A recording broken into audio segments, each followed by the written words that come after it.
Are you satisfied with your understanding of sustainability? If you are not, imagine a journey together, a pluralistic one, with academia, innovators, startups, NGOs, all looking for solutions to the greatest challenge of our time. My name is Samuele Tini, and this is the Sustainability Journey. Welcome to a new episode. Today we are going in the intriguing world of fashion and sustainability, and we do it with somebody who has been at the forefront of sustainability for many years, from bigger companies and now to an innovative startup trying to change the paradigm of fashion and work and sportswear. And I'm very pleased to meet today the CEO and co-founder on the Unless Collective, Eric Liedtke. Thank you so much, Eric, for being with us today. It's great to be here, Samuel. I appreciate the opportunity to talk to your listeners. Thank you so much, Eric. And we want to know a bit. You have been a wonderful career, but before, as usual, we want to know a bit.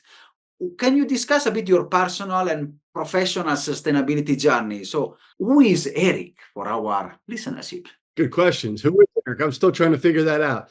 I'm someone that's, always in discovery mode. So my journey is, one from, very, very health conscious, very sports focused as a youth growing up. If I wasn't doing sports, having done sports or thinking about sports, I wasn't very happy and I wasn't very pleasant to be around. So I would say, from a very young age, my parents involved me in different activities for health, for physical movement. My father was a physician, so we ate well from a nutrition standpoint. So I think there was always built in me this aspect of of nutrition health, physical health, maybe a little amount of mental health, but primarily just movement and eating right, leads to a better life. And I think through life I've kind of built on that, and kind of like became a vegan about 8 to 10 years ago. First it was vegetarian. First it was only no red meat, so I forget what they call that, but only fish and chicken. And then it went to vegetarian, and now it's full on vegan. And I do that for health reasons, but I also do it for ethical reasons. I do subscribe to the issue that our fellow species are sentient beings, and I think we take them for granted. And I think there's room for improvement in how we nourish ourselves. Let's put it that way, especially how we raise our food and how we end up putting food on our plates. So I won't go down that rabbit hole, but I've always kind of been caring about not just my health, but I've broadened that into the health of the world, I guess, and the health of our fellow species on this planet. So that's kind of a little bit about me, awkwardly so. So that's me. And that is, I think, the purpose and the work with your dad and the influences that shaped also your journey into sustainability. And you had a wonderful career in the world. So you have been at the leadership level of one of the biggest brands, we can say Adidas, and now you are still in the sportswear trying to work. And fashion, sustainability, the trend, usually some people term it as an oxymoron, something that seems at odds, like how you can be sustainable, these things. So, and then I want to ask two questions. I mean, is it really an oxymoron for you, from your point of view? And reflecting back on the journey, because from there, with big companies, which are the challenges that, especially in Adidas and others, you have found, to put together and to reconcile these concepts? My love of sports led me to Adidas, and I started next to the mailroom, and I was happier than anybody could imagine, because I was getting to talk about sports, do sports, and think about sports for a job. And like finding your purpose at work to marries with your self-interest is really magical. And I would just start there and say, I was not thinking about sustainability when I started Adidas. I was not thinking about helping the world or do different things. I was thinking about, wow, I get to talk about sports for my job. And that means it doesn't feel like work every day. It means I get excited on Sunday nights to go back to work. So that led me to a very successful career, from, next to the mailroom to the board floor. I finished my career as the, as the board president, as the brand president for Adidas and Reebok. But, along that journey and towards the end of that journey, really the last 6 or 7 years when I was at Adidas, it was about, okay, we need to really listen to the consumers. we need to understand what we can offer the consumers in a more desirable way. And so, of course, we know when you're making product for Lionel Messi or you're making product for these superstars, of course, you need to make great sports products. So you need to make product that helps you run faster, kick stronger, jump higher. And that's like, okay, that's clear. If you're going to be the best sports brand in the world, you need to make great sports product. But we recognized, and from a consumer desirability standpoint, the culture of sport doesn't really stop when you leave the pitch. It doesn't stop when you leave the court. It goes with you into the streets, in the hallways of life, and into the music venues. And now we introduced people like, Kanye West or Beyonce or Pharrell Williams or Bad Bunny or some of these, celebrities that aren't immediately recognized as sports first, but they certainly pull from the culture of sport and create really interesting, desirable products. So that was something we recognized in our consumers' lives as well, not just sport product, but life product. Also, because of the magic of our cell phones and our mobile phones, we all get to be acutely aware of the problems that occupy the world, whether it be geopolitical, whether it be macroeconomic, or whether it be sustainable and climate. And I think what we realized in talking to consumers is they care. They really cared. And what could we do to help them, to provide them solutions to participate? Because the consumers, they didn't know how to, participate in caring. They cared, so you can hit the like button on your Instagram feed or whatever all day long or whatever. But ultimately, couldn't we provide purchasing opportunities for them to really show that they care and be a conscious consumer? And that kind of led to this world aspect where, so you think about the game, we talked about the life, but also what offer are we going to provide our customers, our consumers, from the world standpoint? And that is what really led to an association with Parlay for the Oceans, and really showed us at Adidas, but also I think the entire industry, that doing good is not just philanthropic, it's actually good business. And so and I'll give you a story. When we introduced the first ocean plastic shoe, so the first shoe that was made out of collected ocean plastic waste in 2015, I had the opportunity to stand in front of the United Nations General Assembly and present that shoe as a symbol that we could make beautiful, productive, commercial things out of the waste that we're dumping into the world. And that post of that shoe and the sea turtle drowning in a gill net went as far and as wide as anything we ever did with Kanye West or with Lionel Messi. And that was like, okay, now I could take that to the boardroom and say, guys, this is not philanthropy. This is good business. This builds consumer advocacy. And that was a light bulb going off, and not just in my head, but in the company's head. And with that, Adidas really started to embrace, this battle with plastic, if you will, and really started to do great things as far as cleaning up their plastic footprint, et cetera, et cetera. So I'll pause there because I think I've went a little deeper than maybe you wanted, but just wanted to. No, it's really interesting to see also the transformational journey in bigger company and how sustainability has become also an integral part of business, and also doing good while also doing well from a business standpoint view.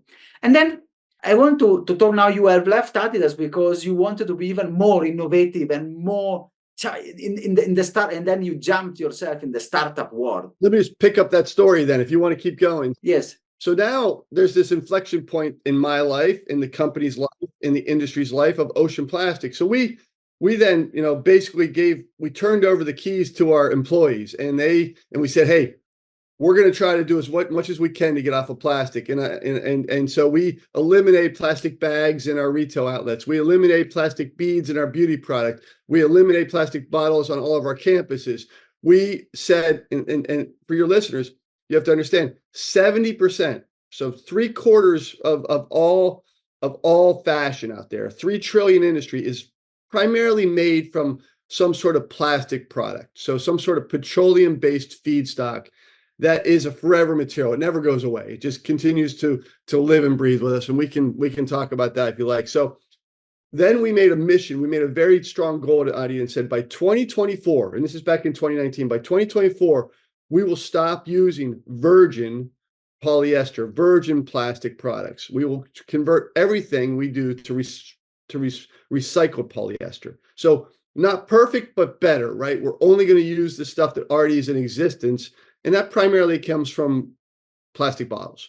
It's called PET.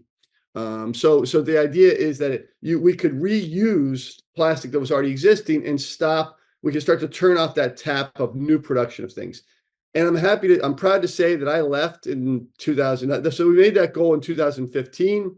And by 2024, I believe this year, Adidas will announce that they've been completely off of virgin polyester, which is a big milestone. And we set that goal because it's very expensive to do. And that's why it took 9 or 10 years to get there, because you got to go step by step by step. But the message there is big companies can create great change. You can, as you said, do good by doing well, but you've got to be very respectful and understanding of the fiduciary responsibility that you have as a big company to your shareholders. And you can't just swing wildly from 0 to 100%, because there is a premium price to pay for recycled polyester versus virgin. There's a very incongruent to, being more profitable. But when you build advocacy through it, you can justify that because your consumers are becoming more desirable of your brand as you become more sustainable. So you just have to kind of balance the two demands of a stronger bottom line with the ability to build consumer advocacy.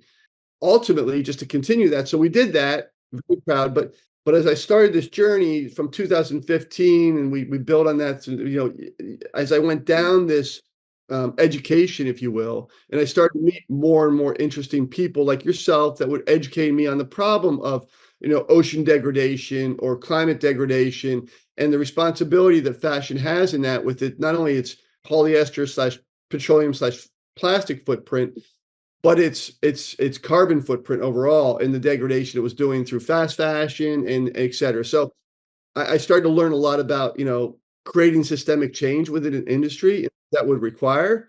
I also realized that if you're going to try to fix things, you've got to sometimes go outside to look inside. And so I was getting all these messages in my head, and I wanted to put 100% of my time against these initiatives, against trying to fix this.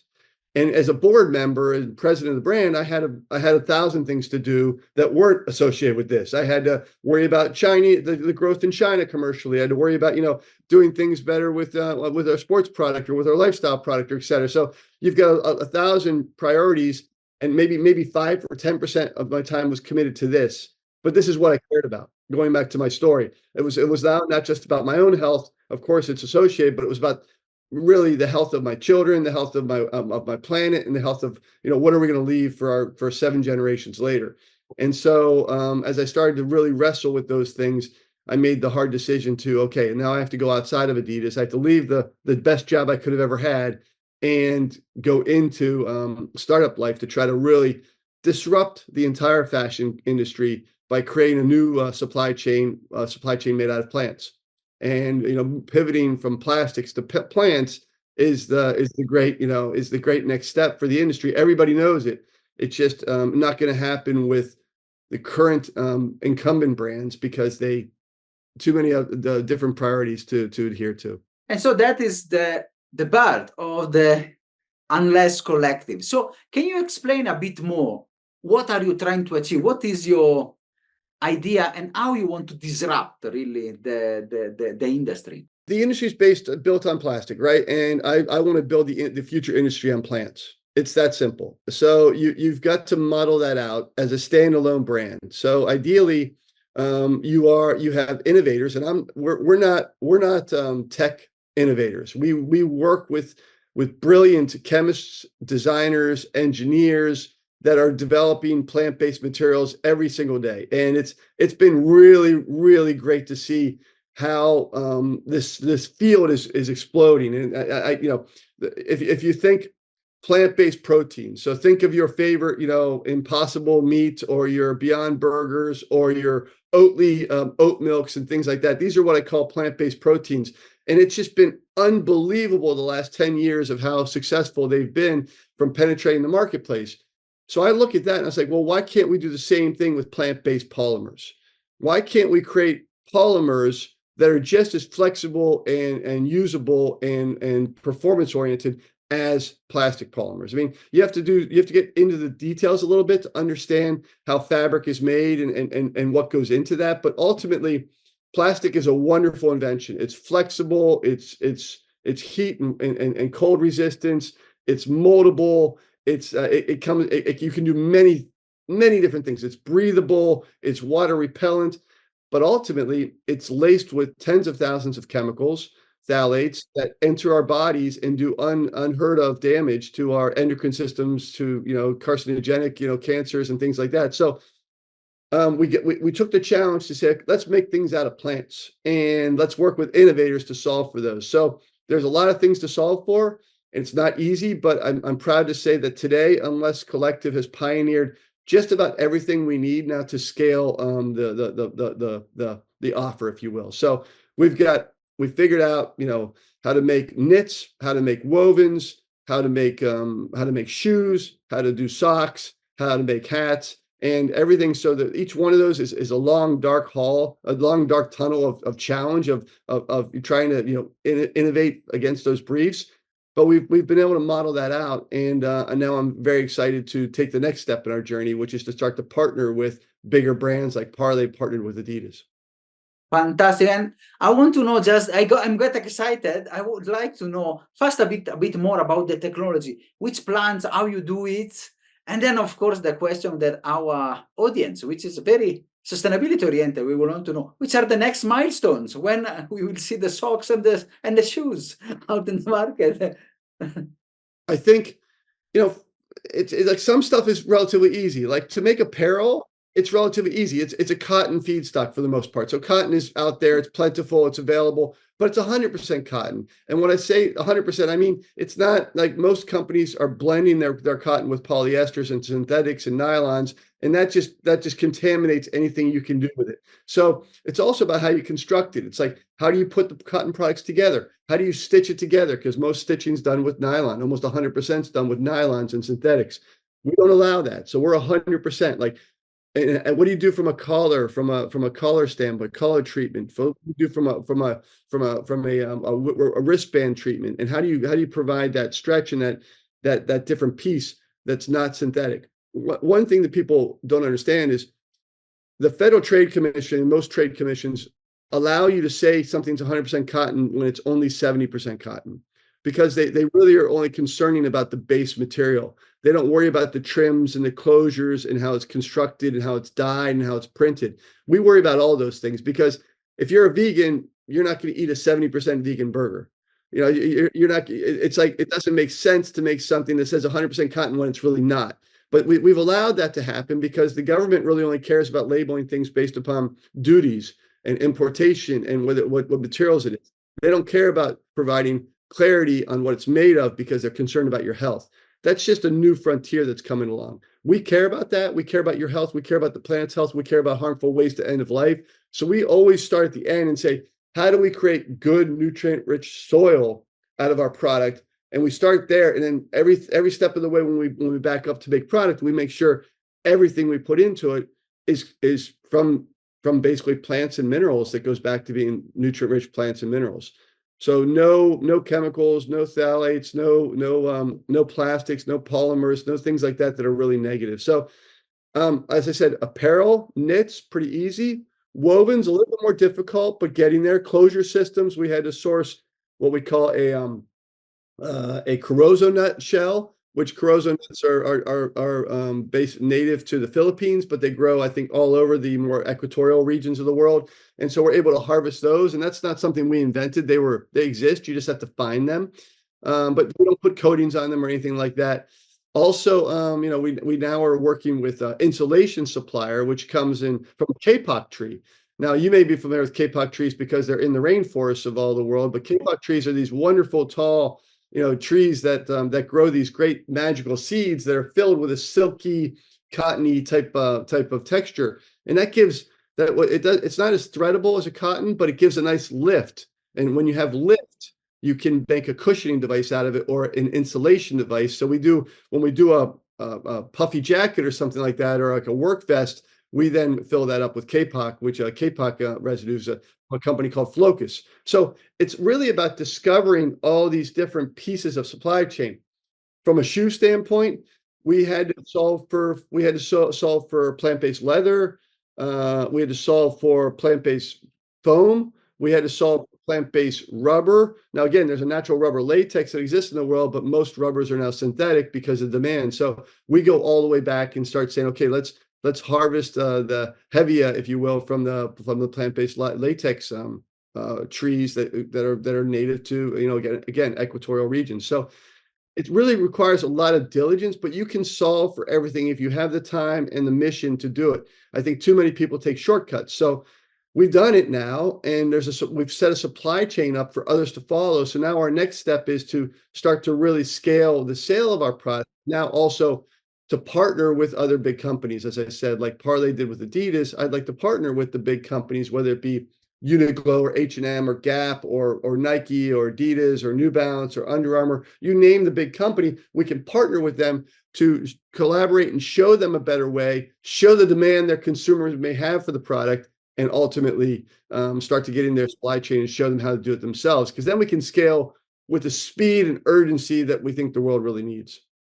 And it's fantastic, and it's also a way to go back a bit to our natural world. And I really like your thinking. You started with healthy soil, discussing about zero waste and natural decomposition for your products, which is something that instead of filling the landfill of microplastics and polyester, which is all around us. I want to ask a question about the supply chain. How you have identified, and you also make sure that these products are, for example, certified, organic, fair trade, to really also give back to the community, especially that some of the product come from this side of the world where we are talking. The organic cotton supply chain is primarily dominated by the Chinese industry, and it comes more from China. The problem is that with Chinese organic farms, you can't have the traceability that you need to understand where that's coming from. And there's a lot of evidence that would suggest a lot of that organic cotton is coming from the Uyghur region of China, where they're having, basically forced labor. And so we really don't want to participate in that. And I think it's nice. It's easy for the consumer to understand because they buy their food that's organic. We want organic apparel. That's great. But if you really dig into those topics of where organic products come from, you quickly realize there's issues in the organic supply chain.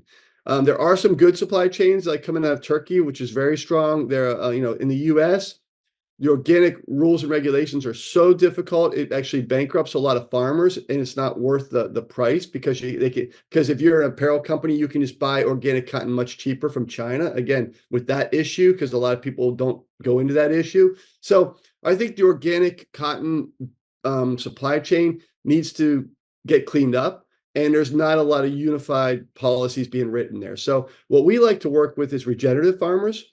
We like to work with farmers that are looking at, growing crops on a consistent basis that is not chemically intensive, of course, but something that's more going back to your point, going back to what we've known for thousands of years of how we produce crops, which is in much more regenerative way.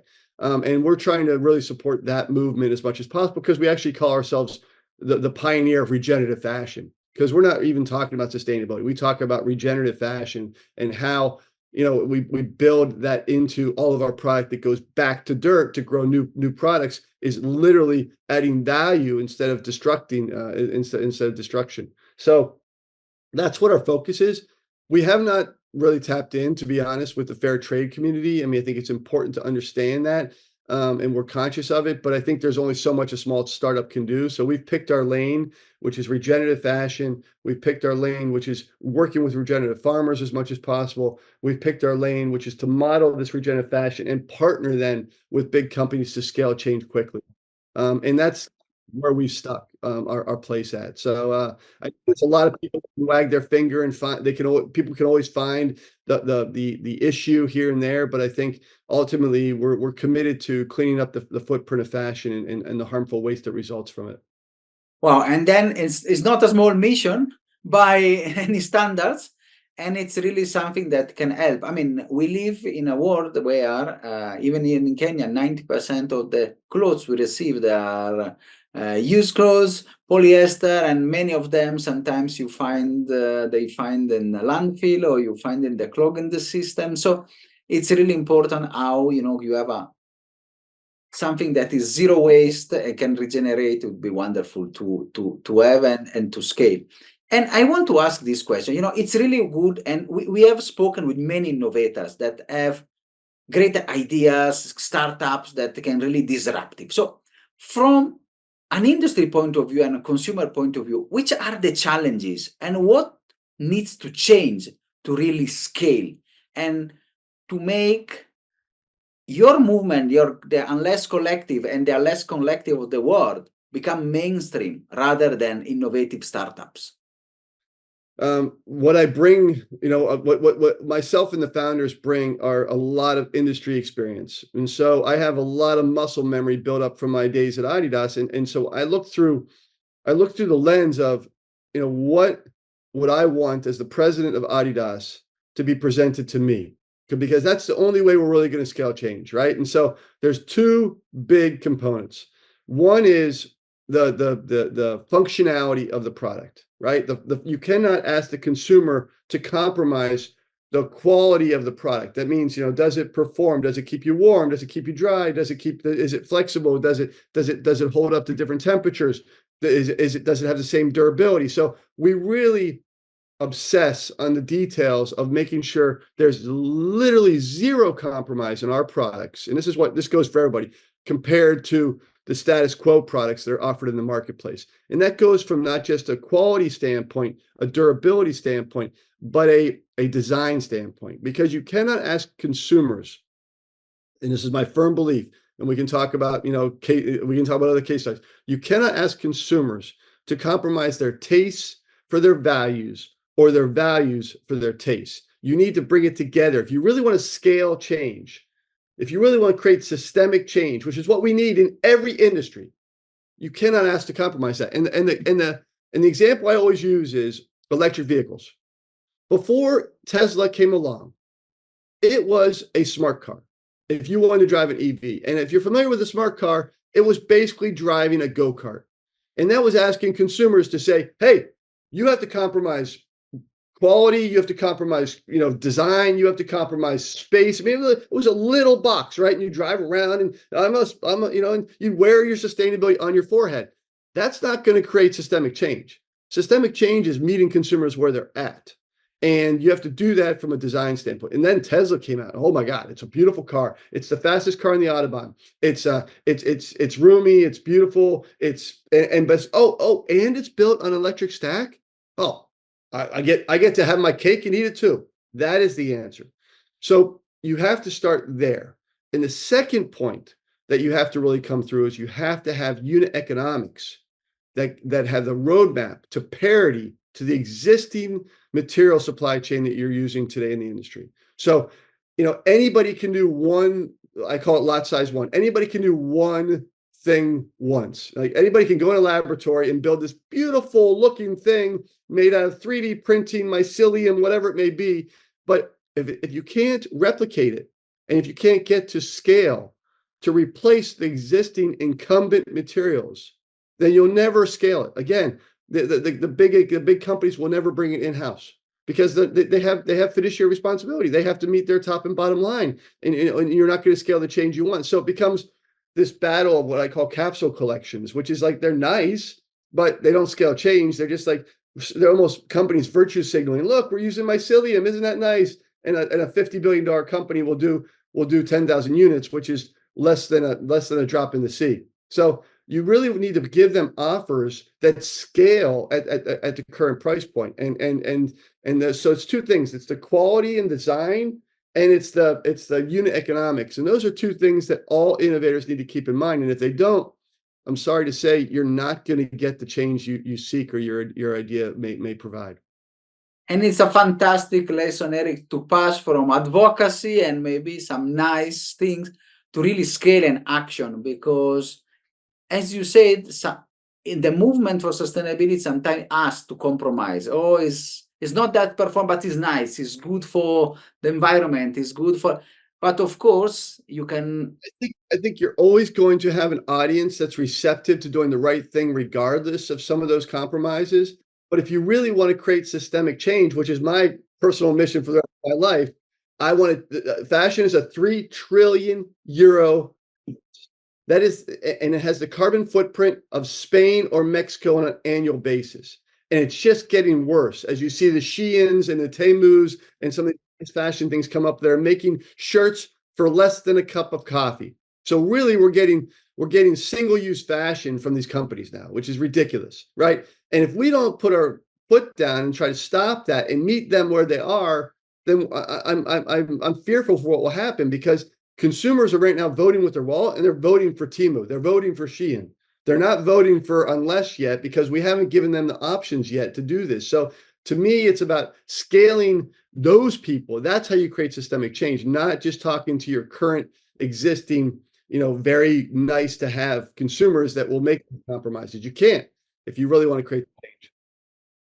And also we have to unlock this sustainability. It should be premium and very expensive, because of course this also need to trickle down, as you said, really work also at the parity point with the materials that we have, and for doing this we need scale. And how do you respond with the consumer behavior? Because I've noticed, and also in my research and work, I've noticed a lot there is this mismatch. Sometimes consumers, we want sustainability, everybody, but then there is this gap from behavior and really and ideas, I would call it. So how do you see how you can overcome that? How we can educate more the customers, but also getting and also reflecting on what you have done maybe in Adidas, bringing this life, high profile celebrity, how we can also trickle down and use that to really change the mentality. Climate change has a storytelling problem. And I think, we need to work on story. I mean, I think ultimately, yes, creating the innovative product is the first step. So I always used to work on a very simple formula. If you start with the premise that no one needs a new pair of shoes, no one needs a new sweatshirt or t-shirt, but people want new things because it makes them feel good, and you get a dopamine hit when you have new things to wear and you look good and feel good and all those great things. So our job is not to get people to stop buying things. It's to get them to start buying smarter. So ultimately, you've got to build the right product, but you've got to multiply that times a story. So it's a formula of product times story. And the story is where things fall down a lot. And I think that's where you really get into some challenges, because a lot of companies will wag their finger at the consumer and say, you just shouldn't buy that. And that's not going to meet the consumer's behavior where they're at. What we need to do is embrace the consumer where they are and show them a better way and give them a compelling story. Now, that story can be a lot of different things. That story can be, hey, we always show our product in partially decomposed states. So we show it with worms growing through, going through it, and we show it with plants growing up, because we want to show consumers that the product you buy from us is going to go back and be nutritious worm and plant food. And if you show that in kind of like a mummified state or a decomposing state, people their imagination gets bigger. It's just like the parlay example I told you. It wasn't just the fact that it was a parlay ocean plastic shoe. It was this sea turtle that was drowning in the gill net. And all of us can agree that the sea turtle is loved by everybody, regardless of your political your political alliances or your economic, situation. We all naturally care about the areas around us. You know this firsthand from your conservation work in Kenya. The consumers care about the oceans, they care about the mountains, they care about the land we live on. They just don't know how to participate. So you need to show them a better way. And at Adidas, we showed them a sea turtle they could save. With Unless, we're showing them that their product goes harmlessly away, and you don't have to worry about microplastics and nanoplastics and things that are toxic entering your body. So that's a very key thing. And of course, you can layer on top of that influencers, entertainers, artists that can lend credibility to it. And we're always talking to people like that to do collaborations or do things interesting. It's just, to be quite honest, it's become a very transactional business. And I want to make sure that we line ourselves with mission aligned people that care about what we're trying to do. So it's a little harder to find the right people. They don't, when you're at Adidas, it's a very transactional thing. We'll pay you X for you to help us do the Y, and unless it's like, oh, tell me about why you believe in this.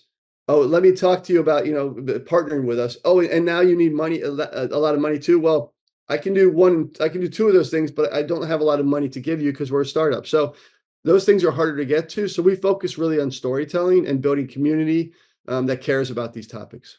And I want to ask, now you have set the pace and you want to really scale it. So can I ask you, from your point of view, you have been in the industry, your co-founder also are in the industry, and you are now trying to disrupt it. How do you see it in the next 5 to 10 years?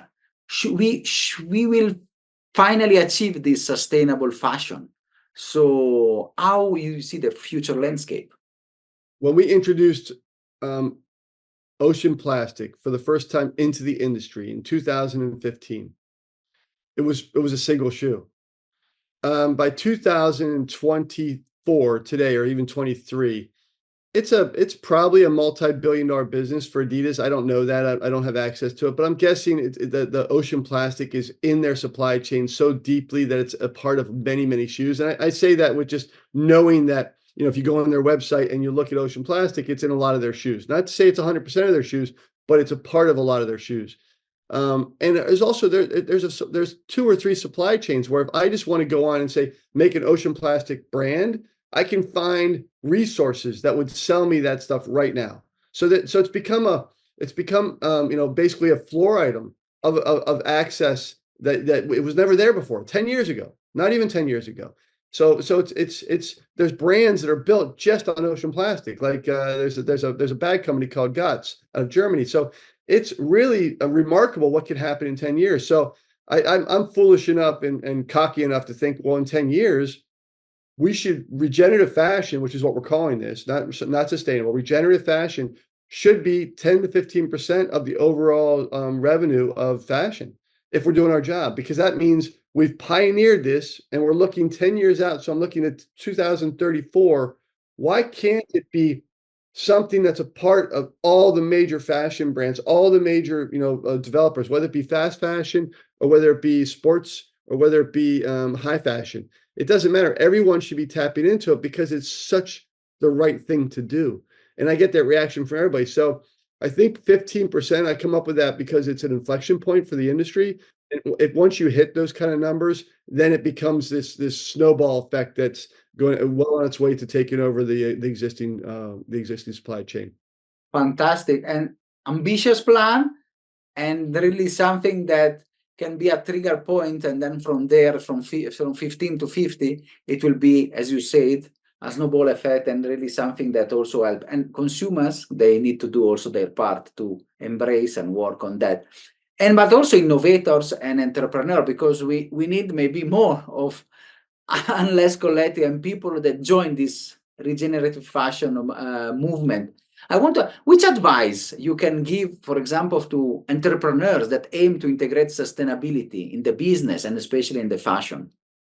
You just got to start doing stuff. I think ultimately the world needs more builders, more creators, and we need to do that with a purpose or with a conscience. And I think, ultimately, every industry needs this kind of systemic change. I leaned into fashion because that's the industry I've been working in the past 3 decades.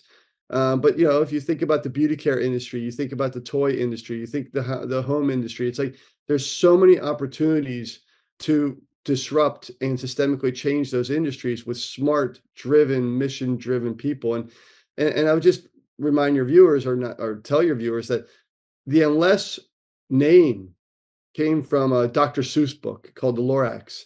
And at the end of the book, it basically, this is the line I always tell people is, unless someone like you comes along and cares a lot, cares a whole awful lot, nothing will get better. It simply will not. And that's the message that a child's book told me 4 years ago when I was reading it during the pandemic to my daughter. And that was it was an aha moment. It's like, that's me. I have to do this. I mean, this is my life's work. And now I've had the career that I've had, so I've got a privileged position to start from. But that doesn't mean the generations that are following can't build upon that and get started, because I'm so inspired by the engineers, the chemists, the innovators that I meet that are doing great things, and literally they're in their 20s, and I think the world is in their hands, and I think we as senior, experienced people need to help them scale their changes. Fantastic, Eric. I mean, such an insightful episode. Really, I've learned a lot, and it's something that I think it inspire also the people to make sustainable and conscious choices towards regeneration. I think you have it really. I will start also using this regenerative fashion as we use for regenerative agriculture, regenerative also capitalism and industry. Yes. We need to regenerate rather than extract from the model that we have already used. So it's been a pleasure and an honor having you, Eric. Thank you so much. Thank you very much, Sam. I appreciate it. It was a fun conversation. Are you satisfied after this wonderful episode? Let's continue together our sustainability journey.